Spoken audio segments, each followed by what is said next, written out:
grandfather. I always call him a ladies' man because every time he always attracted these women. I don't care where he went, I always attracted some type of woman. So now we go to church, and So I was a little girl and I went to St. John Church, and there was a lady that went to our church as well. So my uncle drive the church bus. So I'm on the church bus and we pull up. And my grandfather was Robert Strong. And what I remember about him, I would hear stories from my mom that he had pretty much appointed himself as guardian over the sisters. So anytime they were out too late, I won't say this too loud, as a club, he would have to run them out and send them home. But one thing that I remember about my grandfather, my dad said that he ruined my brother's hair. He used to cut all my brother and all my cousins, my boy cousins' hair. And my father said that my brother had good hair until my grandfather cut it. But she taught me everything I know. Cook, clean, and take care of yourself. And that's what I do today. Next, we have Bobby. Oh, come on now. Leslie Jefferson, my mom. And all eight of my sisters, all eight of her sisters, I love every one of them. And every time I see one, I see my mom. And that's what keeps me going. I don't sleep that much.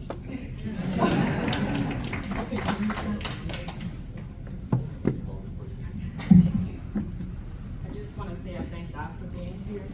It's an honor and a privilege to be here. An honor to see my auntie, great auntie, Yes. live to see 100. I'm trying to get that. And I'm here to see all my family. My grandmother was Virginie Harris. I'm going to find out today why they called her Davy. That was her name. But I looked at the Strong, the last name Strong, and the S was strong, and they were survivors. T, together no matter what, how many was in one house or one room. R, realized where God brought them from. O, was overcoming with God's help, no matter what. N was the no nonsense. The women and mothers demanded respect from everybody and everything that they had gone through.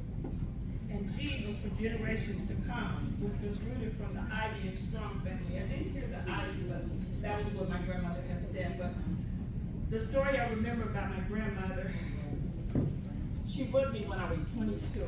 That's God's truth. Here, my two cousins, Pookie and Stevie, and us 4 siblings, and there was a lot of love in the house, and I really do appreciate my grandmother for everything she did for me. And oh yeah, she taught me about wearing a slip and a bra.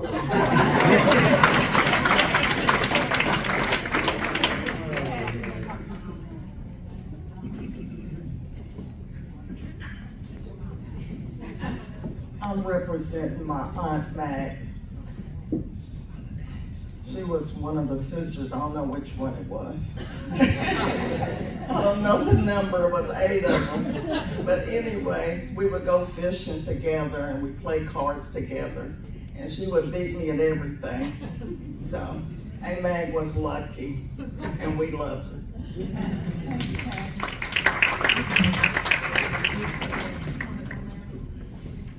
First of all, I'd like to thank the Academy for this award. I'm representing Aunt Lowe, who was Margaret Alice Strong. I kind of pretty much took care of her. She got older. And I used to drive her anywhere she wanted me to take her.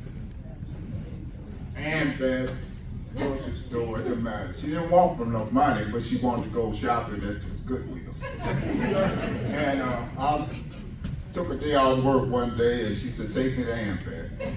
I said, what you doing going to Ambet? She said, you can find some nice things in Ambet. I said, all right, I'll take you to Ambet. So I pulled up in front of Ambet. She said, you going in with me, aren't you? I said, no, I'm gonna sit in the car. She said, no, you going in with me, because I don't want to feel rushed. So I said, let me park. I parked the car. And I'm looking around to see if I see anybody at the door. I go in this department store. So I eat there, and she about this tall, yeah, I'm up here, I'm high. We go in there and invest, and I'm looking around. She said, go look for some things. I said, I ain't nothing in there. I found some white linen slacks. White linen slacks, man, from Strauss. This was in 1980 something.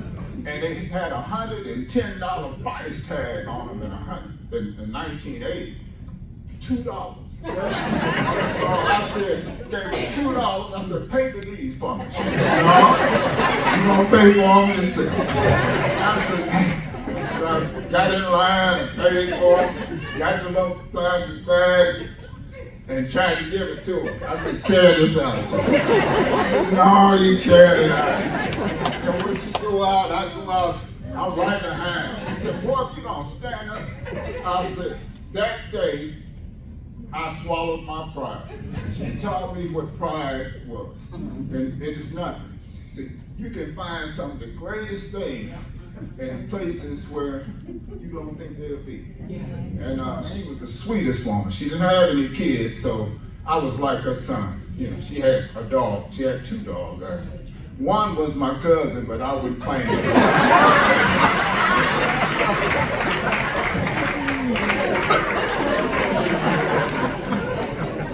Well, I'm the youngest of the strong sisters.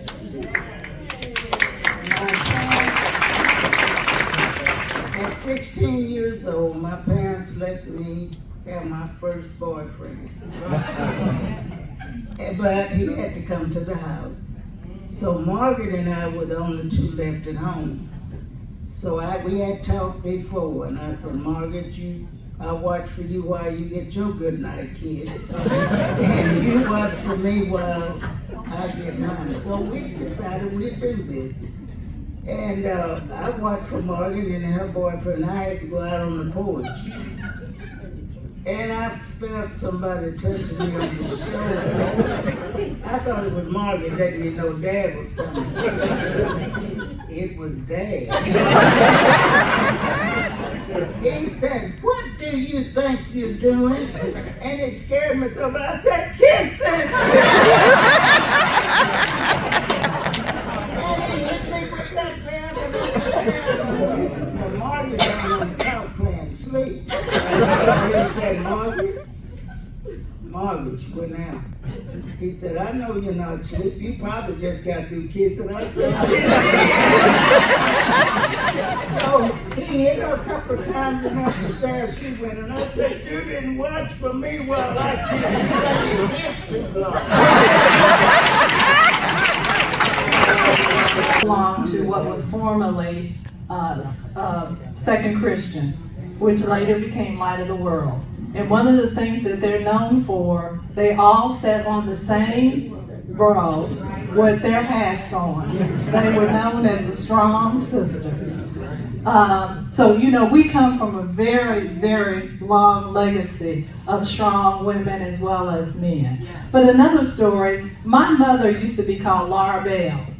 And when I was young and I'd see her wearing heels, I associated that name with her heels.